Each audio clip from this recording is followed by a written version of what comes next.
চাচা বাড়ি ঘর তো সাজানো কেন, হেনা কোথায়? জানলেও বলবো না।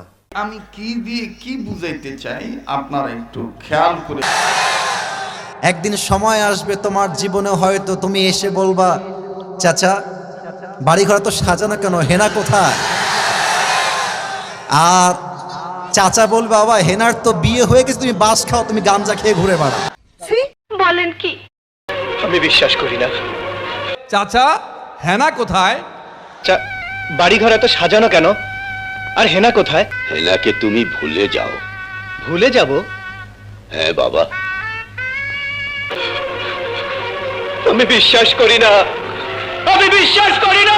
চাচা হেনা কোথায়? জানলেও বলবো না। এটা আমি তোমাদেরকে মন প্রাণ থেকে বলছি, যুবক ভাইরা অলওয়েজ মাথায় রাখবা। গরু বকরি উলঙ্গ থাকবে, এটাই স্বাভাবিক। পুরুষ মানুষ যতদিন টাকা কামাই করতে পারে সবার কাছে প্রিয় থাকে, আর যেই দিন থেকে টাকা কামাই বন্ধ হয়ে যায় আপন মানুষগুলো সব পর হয়ে যায়। টাকা কামাই করো হালাল ভাবে, অনেক বেশি ব্যবসা করো, চাকরি করো, উদ্যোগ নাও, প্রতিষ্ঠিত হও জীবনে। যদি মায়ের কাছে সেরা সন্তান হতে চাও, যদি বাবার কাছে সেরা সন্তান হতে চাও, যদি তুমি তোমার স্ত্রীর কাছে সেরা স্বামী হতে চাও, যদি তুমি তোমার সন্তানের কাছে সবচেয়ে প্রিয় বাবা হতে চাও, তুমি যদি বোনের কাছে সবচেয়ে প্রিয় ভাই হতে চাও, টাকা কামাই করা ছাড়া কোনো গতি নাই যুবক ভাইরা। বলো বলো বলো।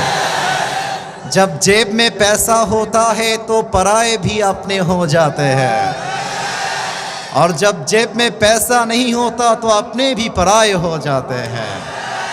পকেট ভর্তি টাকা থাকলে ভালোবাসার মানুষের কোনো অভাব হয় না বাংলাদেশে, আর পকেট খালি হয়ে গেলে ঘরের আপন বউটাও পর হয়ে যায়।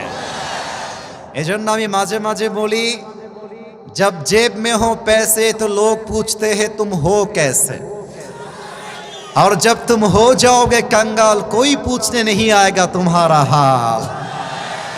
পকেট ভর্তি টাকা, বলবে হাউ আর ইউ, কেমন আছেন ভাইয়া আপনি। আর যখন পকেট খালি বলবে হু আর ইউ, তুমি কে, তোমাকে তো চিনতে পারছি না ভাই আমি। এই পুরো দেশটাই হচ্ছে টাকার খেলা। এই টাকার জন্য হাজার হাজার যুবক তার পছন্দের মেয়েকে বাংলাদেশে বিয়ে করতে পারে না, এবং এই টাকার জন্য আমি মেয়েদেরকে অসম্মান করে কথা বলছি না, সব মেয়েকে আমি আসিফ এক পাল্লায় মাপি না।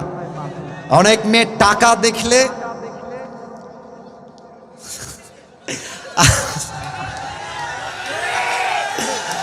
টাকা দেখলে আর সরকারি চাকরি দেখলে টাকলার সঙ্গে বিয়ের পিড়িতে বসে যায় না, এমন মেয়ে তো বাংলাদেশে নাই।